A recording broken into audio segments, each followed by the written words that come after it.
वक्ष्ये प्रह्लादेनोदितम् पुरा सर्वरक्षाकरम् पुण्यम् सर्वोपद्रवनाशनम् स्वाहा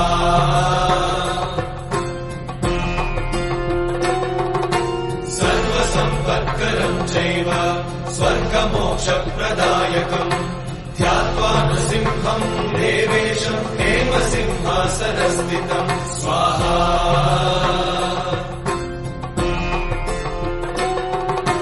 विवृत्तास्यम् त्रिनयनम् शरदिन्दुसमप्रभम् लक्ष्म्यालिङ्गितवामाङ्गम् विभूतिविरूपाश्रितम् स्वाहा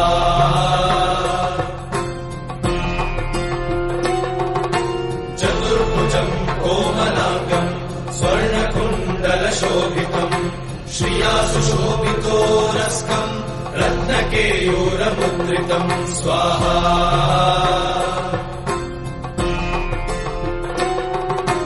तप्तकाञ्चन सङ्काशम् पीतनिर्मलवाससम् इन्द्रादिसुरमौलिष्टस्फुरन्माणिक्यदीप्तिभिः स्वाहा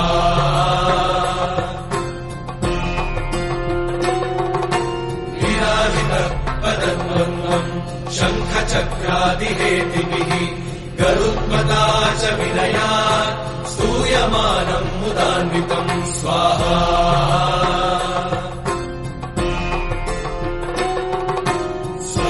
स्वहत्कमलसंवासम् कृत्वा लुकवचम् पठेत् नृसिंहो मे शिरः पातु लोकरक्षार्थसम्भवः स्वाहा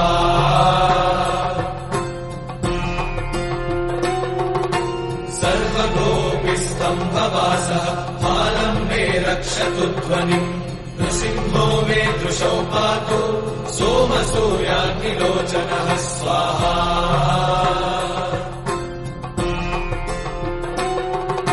स्मृतिम् मे पातु नृहरिः मुनिवर्यस्तुतिप्रियः नासम् मे सिंहनासस्तु मुखम् लक्ष्मीमुखप्रियः स्वाहा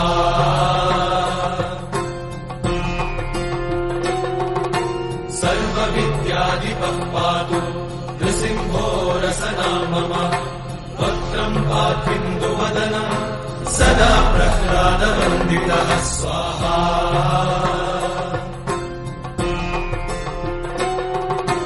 नृसिंहः पातु मे कण्ठम् स्कन्धौ भूधरार्थकृत् दिव्यास्त्रशोभितभुजो नृसिंहः पातु मे भुजौ स्वाहा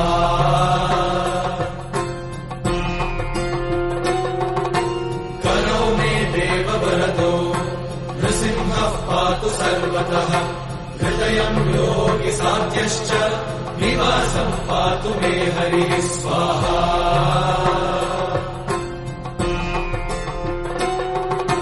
मध्यम् पातु हिरण्याक्ष वक्षः कुक्षिविदारणः नाभिम् मे पातु हरिः स्वनाभिब्रह्मसंस्तुतः स्वाहा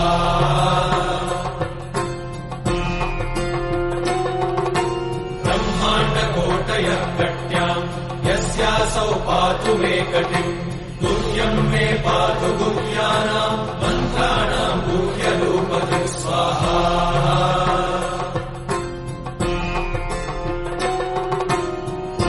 मनोभवः पातु जानुनीनररूपधृक् जङ्घे पातु धराभारहर्तायो सौर्यकेसरी स्वाहा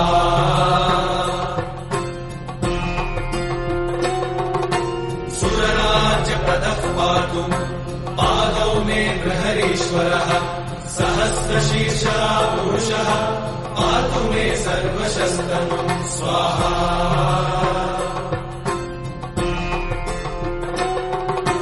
महोग्रः पूर्वतः पातु महावीराग्रजोभितः महाविष्णुर्दक्षिणे तु महाज्वालस्तु नैऋतौ स्वाहा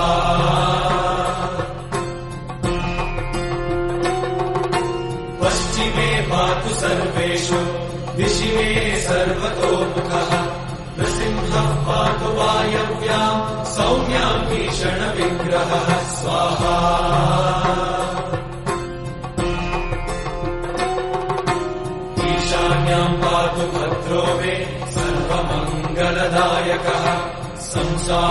भयतः पातु मृत्योर्मृत्युर्मृकेसरी स्वाहा।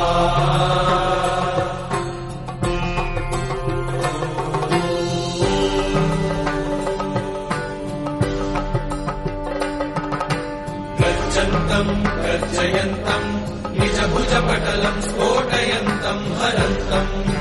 गर्जन्तम् गर्जयन्तम् निजभुजपटलम् स्फोटयन्तम् हरन्तम् स्वाहा। दिव्यन्तम् तापयन्तम् दिविभुविदितिजम् क्षेपयन्तम् क्षिपन्तम्। दिव्यन्तम् तापयन्तम् दिविभुविदितिजम् क्षेपयन्तम् क्षिपन्तम् स्वाहा। क्रन्दन्तम् रोषयन्तम् दिशि दिशि सततम् संहरन्तम् हरन्तम्। क्रन्दन्तम् रोषयन्तम् दिशि दिशि सततम् संहरन्तम् हरन्तम् स्वाहा। वीक्षन्तम् घूर्णयन्तम् करनिकरशतैर्दिव्यसिंहम् नमामि। वीक्षन्तम् घूर्णयन्तम् करनिकरशतैर्दिव्यसिंहम् नमामि।